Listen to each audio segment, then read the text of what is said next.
David Peter Meads, known professionally and personally as Scroobius Pip, is an English actor and podcaster as well as a former spoken-word poet and hip-hop recording artist from Stanford-le-Hope, Essex.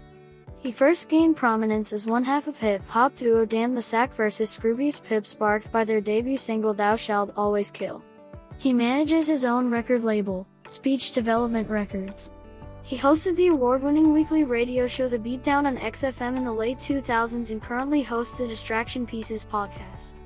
In August 2016, he released a book entitled Distraction Pieces.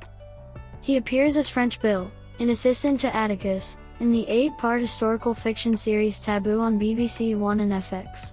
As a teenager, Scroobius Pip was inspired by punk music to buy a guitar and formed various bands with his friends. His musical tastes quickly grew to encompass genres including hip-hop and jazz, and he became interested in spoken-word artists Gil Scott-Heron, Sage Francis, and Saul Williams. This encouraged him to go solo. The idea of having no one to rely on or blame other than himself was an appealing challenge. He adopted his stage name from Edward Lear's poem The Scroobius Pip.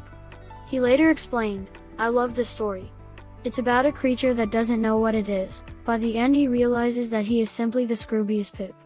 He doesn't fit into any one category and can just be his own creature."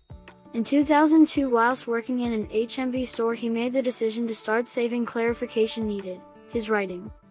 When he had written a full spoken word set and saved enough money to live for a year without income, he quit his job and toured the country in a 1987 Toyota Space Cruiser.